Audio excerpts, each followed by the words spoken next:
మెదక్ జిల్లాను వరదలు ముంచెత్తాయి. హవేలీ ఘనపూర్లో 10 మంది వరదల్లో చిక్కున్నారు. వారిని కాపాడేందుకు సహాయక బృందాలు శ్రమిస్తున్నాయి. సహాయక చర్యలను మెదక్ ఎమ్మెల్యే రోహిత్ రావు పర్యవేక్షిస్తున్నారు. రోహిత్ రావుతో మా ప్రతినిధి పరశురాం ఫేస్ టు ఫేస్.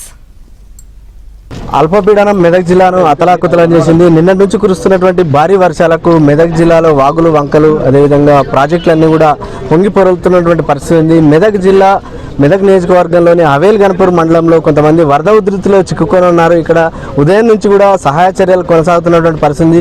ఈ సహాయ చర్యలను దగ్గరుండి మెదక్ ఎమ్మెల్యే రోహిత్ దగ్గరుండి పర్యవేక్షిస్తున్నారు. ఆయన అడిగి మరిన్ని విషయాలు తెలుసుకుందాం.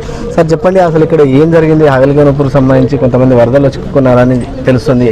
ఎలాంటి సహాయ చర్యలు కొనసాగుతున్నాయి? ఇప్పుడు భారీ వర్షాలు వరదల కారణంగా మరి కొంతమంది ఒకడే మా సోదరుడు నరేందర్ గౌడ్ మరి వాళ్ళు ఒక కారులో ప్రయాణిస్తుంటే మరి ఆ కారు కొట్టుకపోవడం జరిగింది. మరి దాంతో గత 4 గంటల నుంచి కూడా ఆయన మధ్యలో స్టక్ అయ్యి ఉన్నాడు.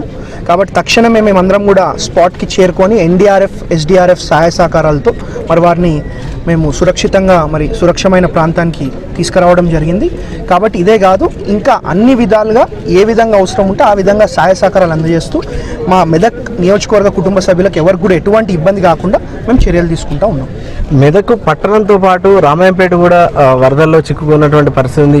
ఇందుకు సంబంధించి అంటే ఎట్లాంటి నష్టం జరిగింది? వారికి సంబంధించి సహాయ చర్యలు ఎలా కొనసాగుతున్నాయి? ఇప్పుడు నష్టం అంటే దాదాపు ఒక 150 స్టూడెంట్స్, ఒక 150 స్టూడెంట్స్ స్కూల్లో స్టక్ అయిపోవడం జరిగింది. దాని చుట్టూ కూడా భారీగా మరి నీళ్లు రావడంతో వాళ్ళందరూ కూడా ఒక భయభ్రాంతులకు గురవడం జరిగింది. మరి అక్కడికి మేము చేరుకొని వారందరినీ కూడా ఒక సురక్షితమైన ప్రాంతానికి తరలించి మరి వారికి అన్ని విధాలుగా సహాయ సహకారాలు ఇవాళ అందజేస్తూ ఉన్నాం. కలెక్టర్ గారితో మాట్లాడినాం. మా ముఖ్యమంత్రి గారు కూడా తక్షణమే స్పందించి ఎన్డీఆర్ఎఫ్ ఎస్డీఆర్ఎఫ్తో కోఆర్డినేట్ చేసి పంపించడం జరిగింది.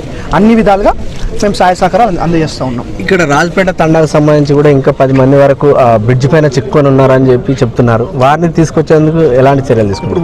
వాళ్ళు ఇప్పటికైతే సేఫ్గానే ఉన్నారు. ఈయన ఒక్కడే నరేందర్ గౌడ్ అనే మాట్లాడడం జరిగింది. ఫోన్లో మాట్లాడి వాళ్ళకి భరోసా కూడా ఇవ్వడం జరిగింది. ఇప్పుడు డ్రోన్ల ద్వారా వాళ్ళకు ఫుడ్ పంపించే ఏర్పాటు చేస్తూ ఉన్నాం. వాళ్ళు ఇప్పటికైతే సేఫ్గా ఉన్నారు. ఎక్కడ కూడా ఏం ప్రాణ నష్టం జరగలేదు దేవుడి దేవాలు ఇప్పటివరకు. కాబట్టి భవిష్యత్తులో కూడా ఎటువంటి ఇబ్బందులు లేకుండా మేము సహాయ సహకారాలు అందజేస్తూ చర్యలు తీసుకుంటాం. ఇప్పటి వరకు వరదల్లో చిక్కుకున్న కొంతమందిని ఇప్పటికే రక్షించడం జరిగింది. మిగతా వారిని కూడా రక్షించే ప్రయత్నాలు చర్యలు కొనసాగుతున్నాయని చెప్పి మెదక్ ఎమ్మెల్యే రోహిత్ చెప్తున్నారు. కెమెరామెన్ నారాజ్తో పరశురాం, ఏబిఎన్ ఆంధ్రజ్యోతి, మెదక్ జిల్లా నుంచి.